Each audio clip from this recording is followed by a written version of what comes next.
Je suis Monsieur Sulereau, je suis professeur de français ici au lycée français du Caire. J'organise ce festival de théâtre depuis plusieurs années. Le but, c'est que tous les élèves de la 6e à la première puissent voir un vrai spectacle de théâtre dans l'année.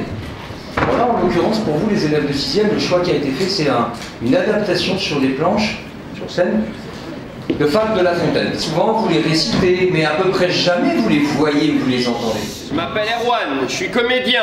Je viens de Paris, en avion, exprès pour vous présenter mon spectacle, Le fabuleux monde de La Fontaine. Alors ce spectacle, il a 3 caractéristiques. La première, c'est qu'il est pédagogique. C'est qu'il est pédagogique, mais il est ludique.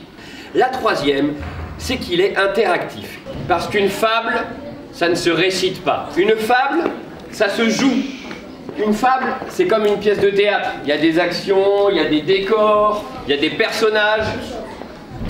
Mon objectif, c'est de vous montrer mes astuces de comédien et de metteur en scène pour que vous puissiez jouer, interpréter les fables de La Fontaine. Eh bien, on va commencer par la fable la plus connue de Jean de La Fontaine, la cigale et la fourmi. La cigale ayant chanté tout l'été se trouva fort dépourvue quand la bise fut venue. Pas un seul petit morceau de mouche ou de vermisseau. Elle alla crier « Famille !» chez la fourmi, sa voisine, la priant de lui prêter quelques grains pour subsister jusqu'à la saison nouvelle. Chantier. J'en suis fort aise, eh bien. Dansez maintenant. Ouh. Une fable se compose de 2 parties. La première, c'est l'histoire que l'on raconte. C'est le récit. La deuxième, est-ce que quelqu'un saurait? Toi là-bas au fond? La morale, oui bravo. Des spécialistes ici au Caire, qui peut me citer la morale de la cigale et la fourmi? La cigale, elle dormait toute... Tout le temps? Oui. Ouais. Et la fourmi, elle travaillait tout l'été pour quand le froid vient, elle mange et elle...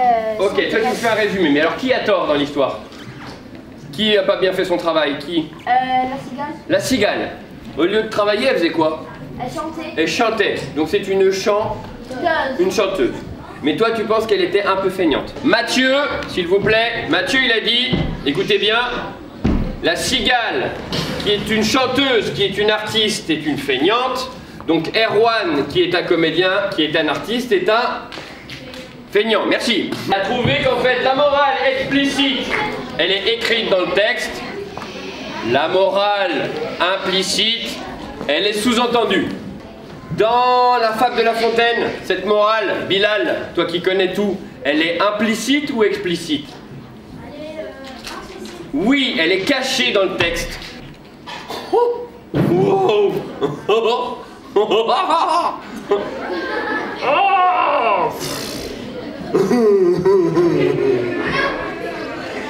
Une grenouille vit un bœuf qui lui sembla, de belle taille. Elle, qui n'était pas grosse en tout comme un œuf, envieuse, s'étend, s'enfle et se travaille pour égaler l'animal en grosseur, disant « Regardez bien ma sœur, est-ce assez? Dites-moi, ni si je pointe encore, ni. Ah.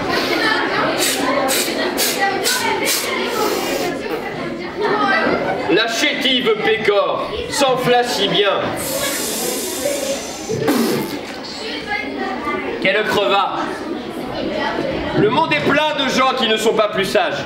Tout bourgeois veut bâtir comme les grands seigneurs, tout petit prince a des ambassadeurs, tout marquis veut avoir des pages.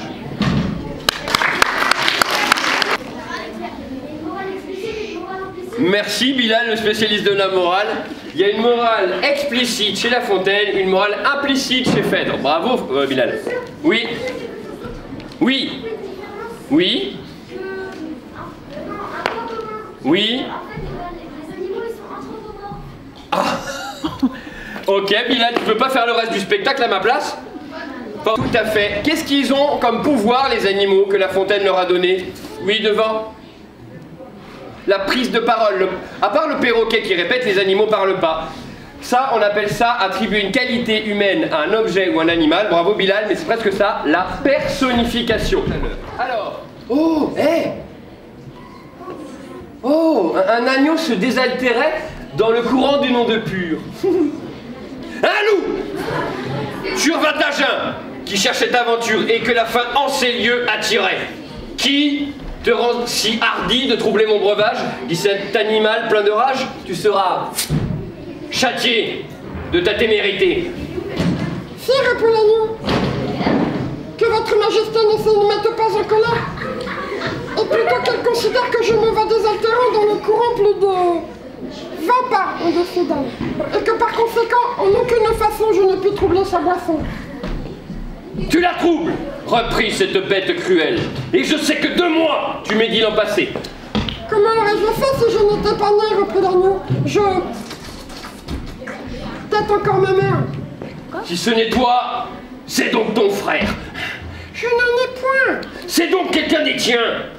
Car vous ne m'épargnez guère, vous, vos bergers et vos chiens. On me l'a dit. Il faut que je me venge.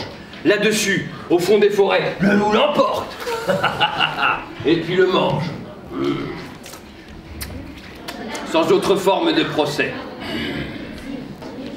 Mathieu, tes parents ce soir ils vont te demander qu'est-ce que tu as fait au collège aujourd'hui. Ils demandent souvent ça. Tu vas leur dire que tu as vu un spectacle fabuleux avec un comédien fabuleux. Pas parce que j'ai été génial, mais parce que j'ai fait des fables. Et je vais t'apprendre deux nouveaux mots. Un recueil de fables, c'est un fablier. Pas un tablier, un fablier. Un livre où il y a des animaux, c'est un bestiaire. Pas un vestiaire de sport, un bestiaire. Hein. Et tu vas pouvoir dire à tes papas, à tes parents, papa, maman, j'ai vu la mise en scène d'un fablier bestiaire. Et ils vont te dire, pardon, je comprends pas, qu'est-ce que tu dis? Et vous allez pouvoir leur dire, papa, maman, excusez-moi d'avoir un petit peu plus de vocabulaire que vous. Ah, ah.